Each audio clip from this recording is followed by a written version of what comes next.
All right, for an introduction, Brian Robinette is an associate professor of theology at Boston College.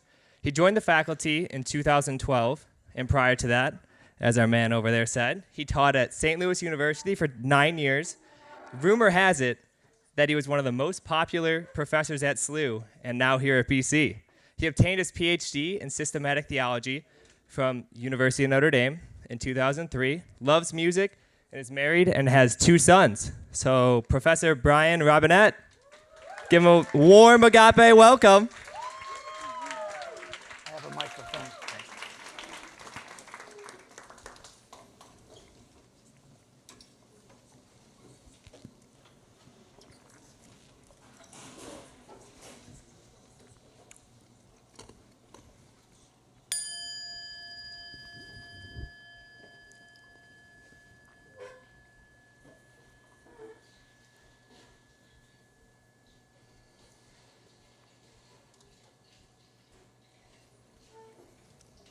So I relish the idea of beginning my story with a bell.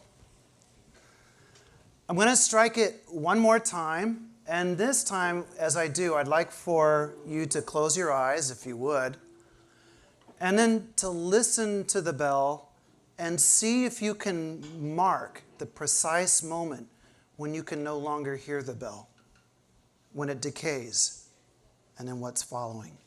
Okay?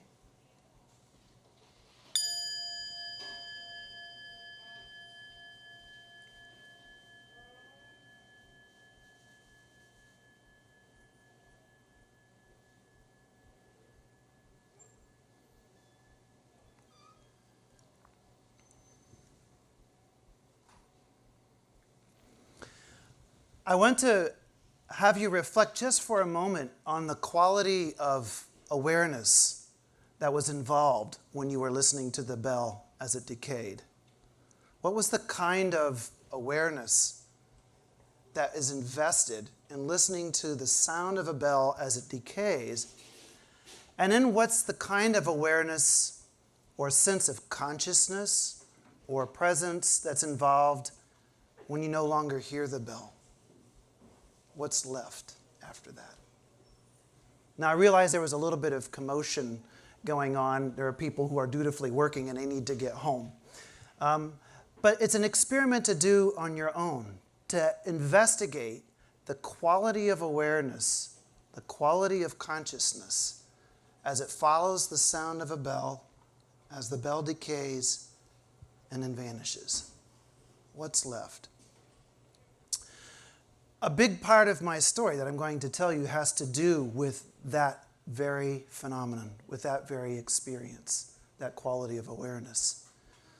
It's as though silence plays a major figure in this story, even though I'm going to use a lot of words. So here it goes. Believe it or not, my first major ambition in life was to be a rock and roll drummer. You have to imagine it's 1989, and I have quite a bit more hair than I do now. Have a long ponytail. I kind of look like David Grohl when he played with Nirvana. Remember that? You know, and he had long hair and he was sitting in the back and kind of looked like a meathead drummer. You know, that was the way I kind of looked when I was a senior in high school. And I wanted to pursue a music career. And so I went to Belmont University in Nashville, Tennessee, and thought that I would study music theory, music business, and kind of get networked into the music industry there. And I had a lot of friends who were doing that. In fact, I had a number of friends to this day who were pretty successful in doing that.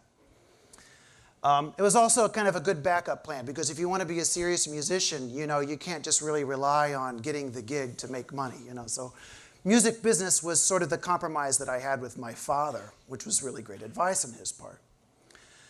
Well, I was cruising with this career ambition, but something happened along the way, a very significant swerve during my sophomore year.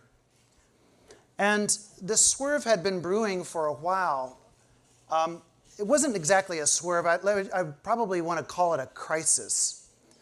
Quarter life crisis, anybody ever heard of that? Anybody going through a quarter life crisis right now? All right, so this is especially for you, all right?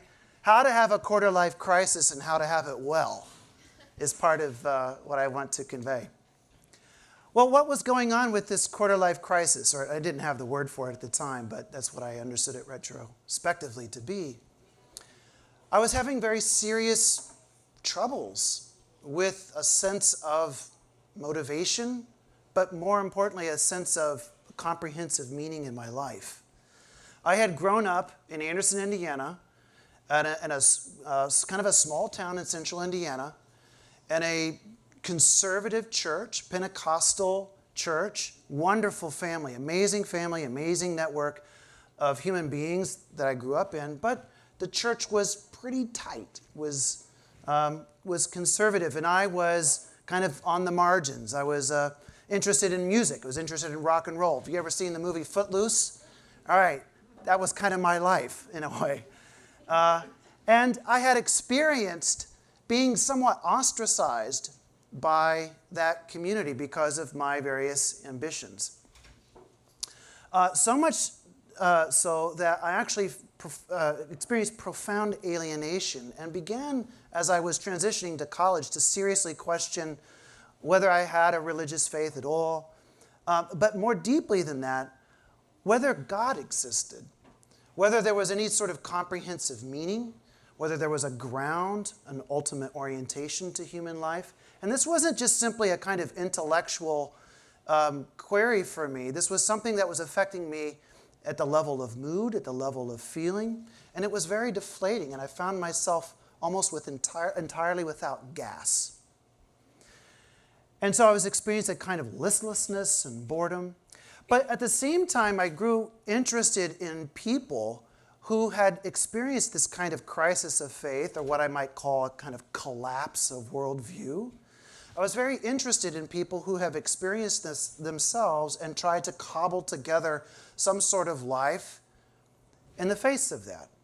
So I became interested in my academic studies in a way that I hadn't when I had originally arrived. And so I was reading figures from philosophy and literature, especially from the 19th and 20th century, people like Thomas Hardy and Albert Camus. These are people who were kind of working with the question of what does one do when one faces something of the tragic nature of life and the absurdity of life. How does one live life authentically and responsibly when there isn't really a solid ground under you?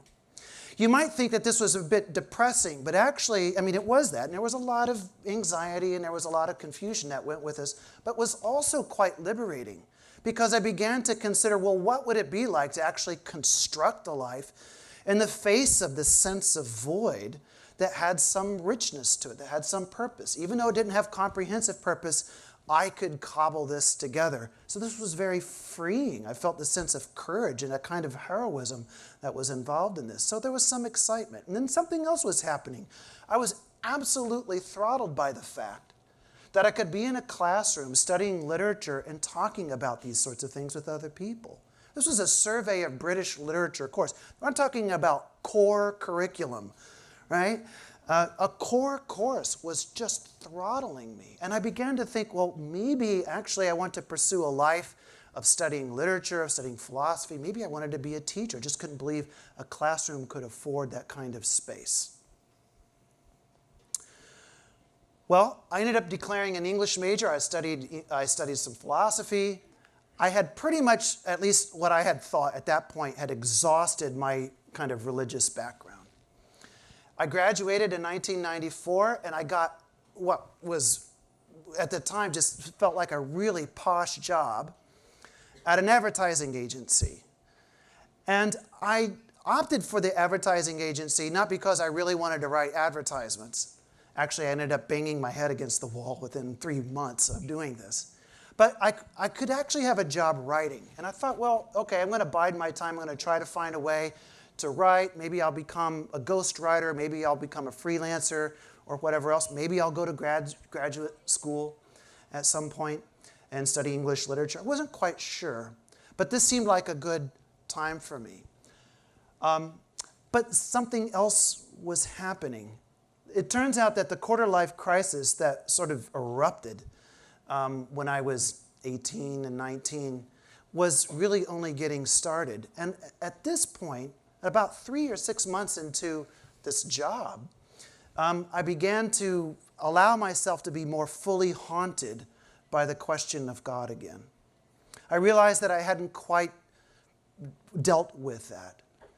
And I began to become somewhat open, very reticently, but somewhat open to using this word to name the sense of mystery, the sense of presence, and the sense of silence that was beginning to infuse my everyday life. And I have to tell you that it was at this point that I found myself deeply attracted to silence.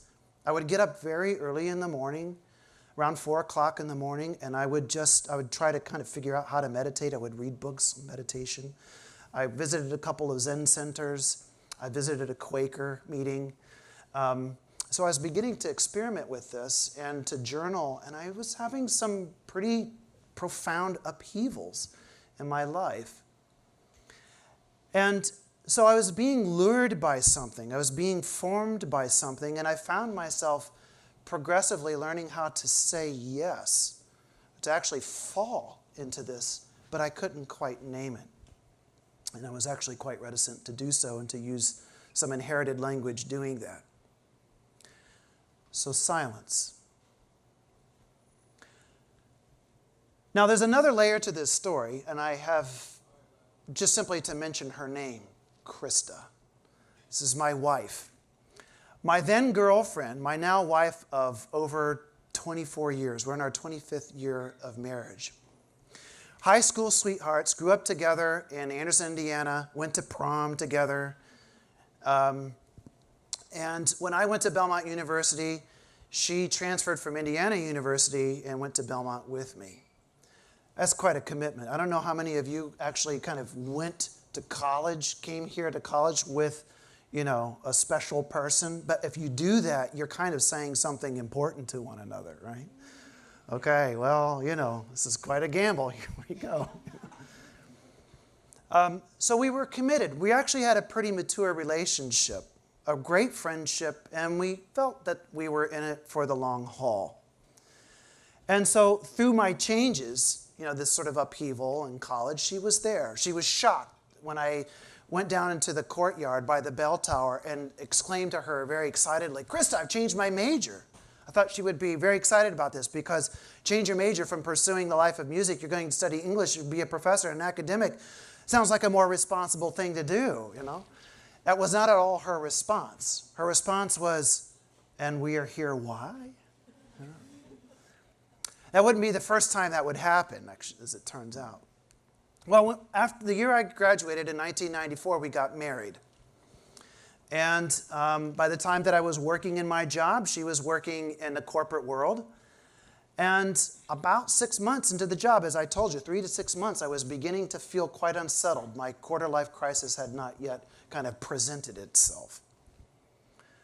And I began to suggest to her that maybe I needed to find another line of work, that the trajectory I'm on isn't necessarily the one that I should be on long term, and that I need some time to kind of figure things out. And I began to even throw out some ideas like, I just feel so drawn just to be, quiet and simple. And, and she said, "Do you want to quit your job?" I said, No, it's not quite like that. Maybe I need to find some job where I could do that. And she was getting disturbed by this. Could you imagine? You're newly married. Here's this guy who's kind of, flipping out on you, And things were quite tense between us. Well, I continued to work for a couple of more months, and then I had this, I guess this inspiration. I was ripe for it, but there was a bit of inspiration. It was Saturday morning, and we had a load of wood that was dumped at the edge of our apartment complex. We had a fireplace. And my objective was really just to move the pile of wood and to stack it by our apartment. And so I did this. It was a brisk morning, and I was going back and forth, and about a third of the way into this process, I noticed something very, very interesting. That not only had my body, in a sense, taken on its own life, its own rhythms in this stacking and this moving. But the thought patterns and all of the sort of percolating thoughts and sensations and so forth had completely dissolved, and I was utterly one with the work. I was just simply moving wood. I was not thinking. I was not harassed by my thoughts, by my doubts. I was just completely absorbed in my work in what I would call a sustained flow state. It was like silence. It was living silence. It was moving silence. It was this beautiful choreography of just simple activity of stacking. And I realized that something was happening to me, that it was the combination of the repetitive manual labor and my openness to this that was allowing for something to occur. So this gave me the idea that, well, if I were going to pursue another line of work, at least for a period of time, it should be something involving simple manual labor. I was also quite attracted to this because some of the stuff that I was reading about Zen monks or old Christian monks engaged in labor and prayer and so forth, something about that really appealed to me. And probably had I was born in a different time, in a different generation, I would have probably ended up somewhere in a cave or in a desert or an abandoned bus somewhere in silence. But that was not to be. It was after this when I began to ask Krista, what would you think if I just did some other kind of work for a while? And I'll never forget, it was a turning point in our relationship. Krista and I, we don't argue much. But she picked up this lamp that was sitting on the table that was given to us by my Aunt Donna for our wedding. Sorry, Aunt Donna, if you see this video at some point. She holds it up over her head and she says, I guess we won't be needing nice things like this anymore, and throws it. Now, there's a dispute to this day. I asked her about it. I asked her if she would like to change her version of the story this morning. She's sticking to hers. I have mine. I say she threw it at me.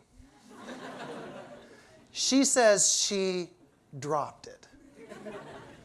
In any case, it landed on the parquet floor and broke into 1,000 pieces.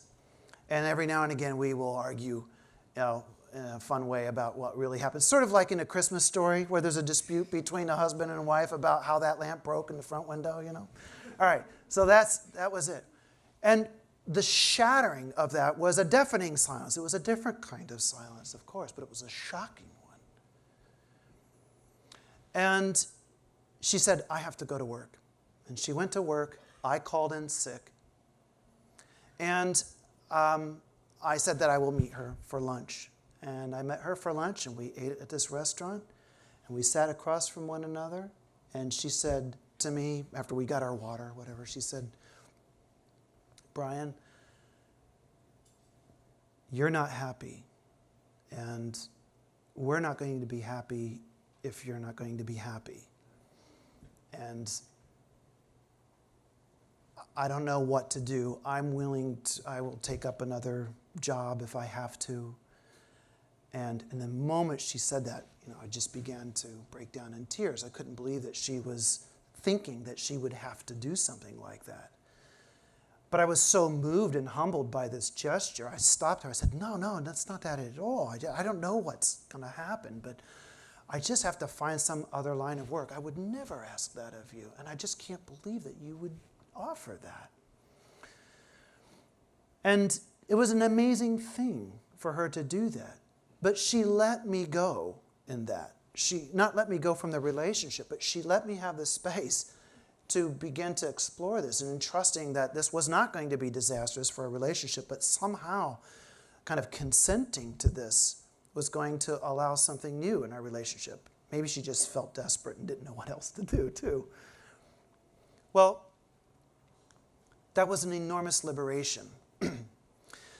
It was about a month later when I actually settled upon what it is that I would do. And I had this inspiration. I was in my car in a parking garage during my lunch break. It was a Monday.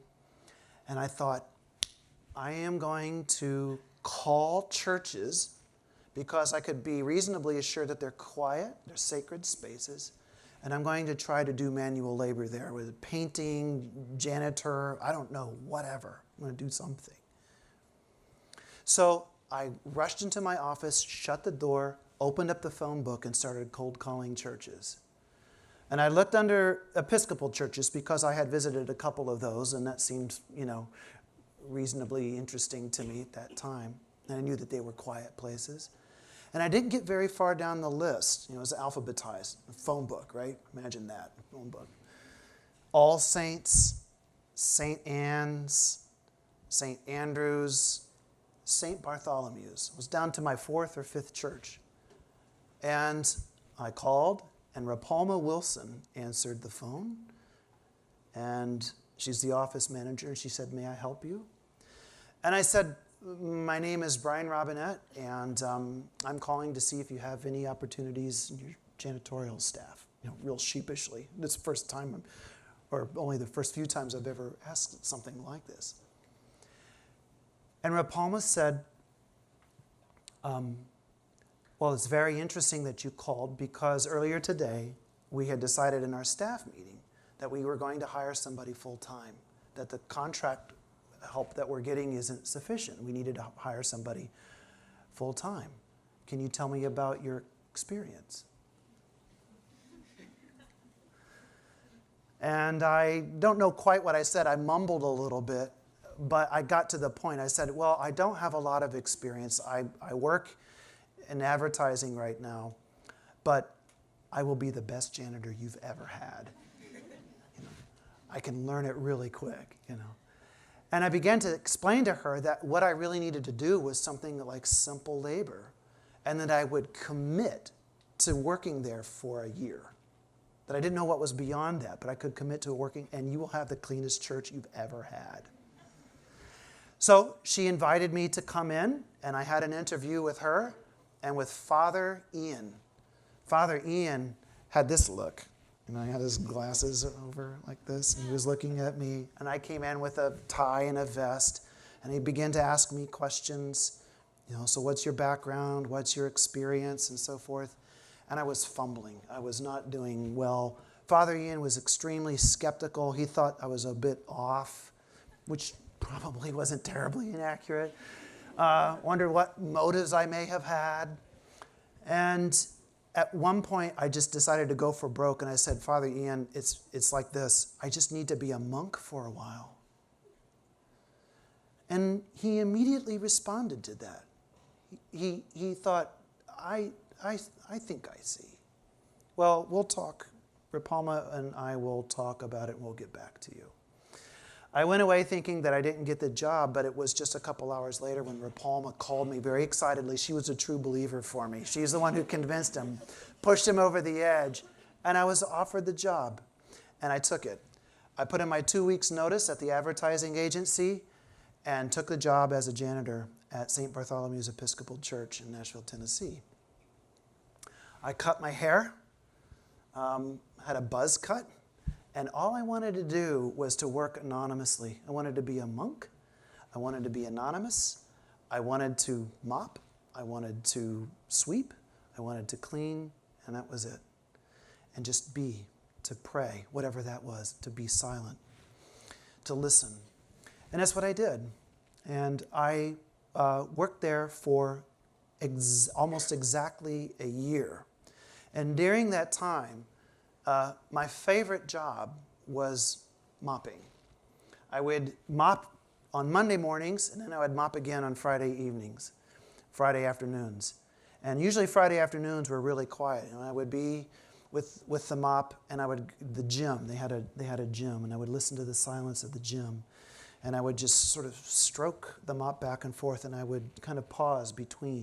And I would just sort of walk and savor the whole thing. And I did this with a lot of my work, and I spent a lot of time in meditation.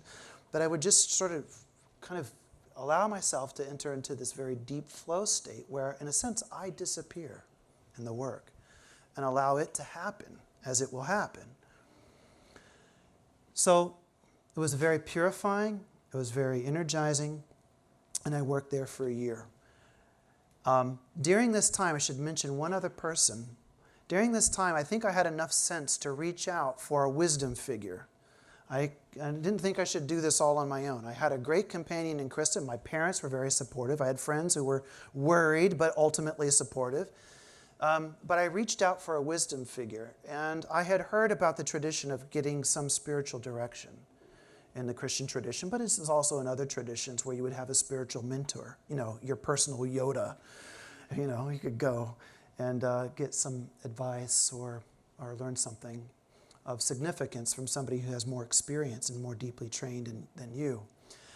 And I got in contact with a man named Father Nolan, who had at one time been a monk in a monastery in Conyers, Georgia. He left the monastery in the late 60s, he was a priest. He was also a practicing psychologist at Vanderbilt University, and was also doing parish priestly work in Nashville. And he took me on, and he met with me. And the first time that we met, he said, I'd be very happy to provide some spiritual direction, but I want you to know a few things about the kind of spirituality to which I'm accustomed. And so if you would, I would like for you to make a retreat at a monastery in Kentucky, at Gethsemane Abbey, where the great Thomas Merton was. Some of you may have heard of him, to make a retreat there. It's a Cistercian Trappist monastery, and there you will learn a lot about my kind of style of spirituality. If you like that, then we should have some rapport. And of course, I loved it, And I went almost like the next weekend, and I came back. I was so excited. And anyway, we developed this very interesting relationship where he was a kind of wisdom figure for me. And there were a couple of things that he told me that were crucial in my life. The one was that he could see that I was torn, because on the one hand, I was so attracted to the monastic life, to silence, to the contemplative life. But on the other hand, I'm married and newly married. And he saw the struggle with me. Krista felt the struggle, and he just discerned that. And he asked me questions about that. And he simply said that, he put it this way. He says, when I was a novice master at the monastery, when I was in it, I knew immediately when I saw a monk. And when I look at you, I see a monk. You're a monk. But like me, you can have the monastery in your heart, and it goes with you. And furthermore, your wife is very special. It's very important. This is an important relationship. And I want to encourage you to ensure that whatever is happening with you, however profoundly solitary this seems, to ensure that what is happening to you is happening for the benefit of her and your future family, if you have one. This was a huge thing to be told. And I immediately blushed and cried and realized that I had been actually living somewhat in two lanes. So I committed anew to be devoted to Krista, to be devoted to also the kind of life that entails, being perhaps a father, and in whatever I would end up doing in my life, to be the monastery or to be the kind of contemplative life, and no matter what setting I find myself in. There was one last bit of advice that he gave me, and I'm nearing the end of my story, and I'll wrap it up here. And that is, he knew that I was academically inclined. He also knew that I was beginning to develop something like a more robust and coherent vocabulary that was theological. I could use the word God without embarrassment. I could use the word God without thinking twice. He also saw that I was becoming more attuned to a more communal form of life. I was out sort of Han Solo-like. And he saw that I was developing a taste for things like ritual and community. And he very gently suggested that the life of Catholicism is not the only, but it is a beautiful expression or avenue or channel for this that you are engaged in. And he began to teach me a little bit about what sacraments are and what the liturgy is, and I began to attend Mass. So it was a combination of these sorts of things that led me to the discernment that actually maybe I want to pursue the study of theology. And so he said, there is this college, this university in northern Minnesota. It's a monastery, but it's also got a nice master's program. It's St. John's University in Collegeville, Minnesota. Why don't you go give it a visit? And I did, and I visited the place and was immediately bowled over. The environment, the pastoral environment, the rhythm of life, the monastic community, the rich Catholicism. And little by little, I became immersed or saturated with that, learning a language, but also discovering how my kind of instinctive sense for silence was actually manifesting and percolating through that kind of life. And before you knew it, I was just sort of eventually going to become Catholic, which I did when I went to study my PhD at Notre Dame. I became Catholic in 1999, and Krista became Catholic a couple of years after that. We've raised our children in the Catholic Church. So there's a lot that has happened since then. But one little coda to this is that in just the same way that Krista, at this very crucial time, and I want to stress the importance of other people in my journey, because even though it was in many ways a deeply solitary one, it was also touched by people around me, implicitly and explicitly, and at times very, very powerfully. And for Krista, in the context of our marriage and our friendship, to release me in a way, to pursue this, to give permission, and to take the risk in doing this, was an enormous gift to me. And the flip side of that is what Father Nolan pointed me towards, which was back to her and the context that comes out of that. So there's a way in which it's sort of bookended this. So having wisdom people and companions in my life as ways of the manifestation, what I understand God's providence to be. The second thing that I want to say, in kind of summing this up, is a number of you have already or will experience periods of crises. They don't necessarily have to be the kinds of existential crises that I've just described, but you might find yourself at times with a feeling of being shattered or not being able to quite compose your life in terms of a sense of meaning or framework. You might question whether life has meaning or whether it has an ultimate goal. The most interesting thing as a teacher is when I ask students, what is it that they're most interested in? What's their biggest question? Many of them will say variations of the following. I want to know what the meaning of my life is. I want to know what is meaningful about life, my vocation or whatever else. So the chances are that if you haven't experienced it yet, you will experience these upsurges of intuition or maybe incidences in your life which invite you to explore some radical alternatives to the trajectory you're on. And this can be very upsetting because all of you are here because you're really good at doing things like exams and going through the hoops and so forth. You're very accomplished young people.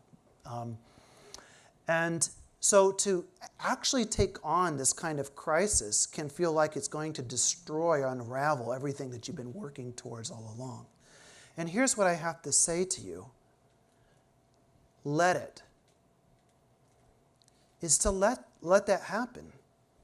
Is to not be so focused on some sort of goal that you think that you have or other people have of you that you can't take sufficient time to allow yourself to be deeply confused, to not really know what you're doing. I mean, to really not know what you're doing. To have a crisis more fully is what I'm suggesting. To have a more complete crisis where you lean into it. You're not generating crisis or unnecessary drama in your life. You're actually leaning in and allowing the confusion to be some sort of potential source of wisdom for you. To dwelling with that and having the kind of patience for doing that. So give yourself the chance to do that. And that might mean telling other people around you that you need to do that. And that they need to hopefully support you. Parents or friends or people like that. As you do that, and if you do this, be sure to be on the lookout for people who can serve as wisdom figures for you. They don't have to be perfect. They don't have to be saints. They don't have to have a former life in a monastery, but they can be people who can give you some perspective about yourself and see certain trends to point you in a more healthy or wholesome or integrative fashion. So wisdom people. And then finally, you'll hear a lot on this campus,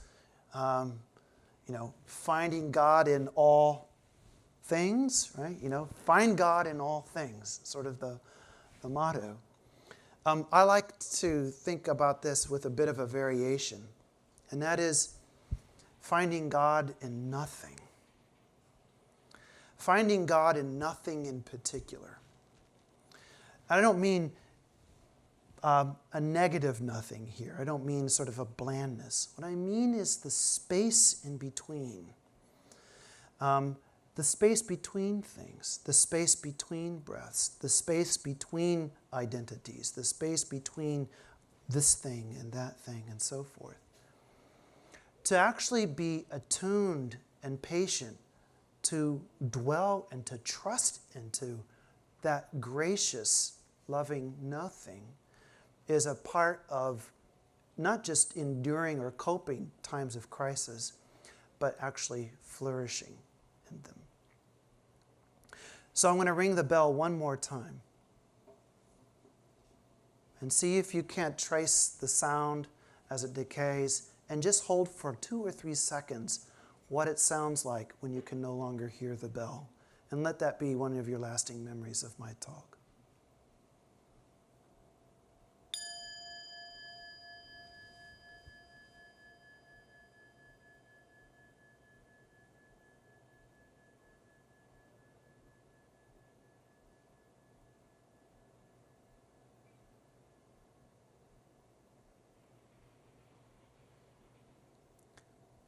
Thank you very much. I think we have time for a couple of questions. Thank you for your attention.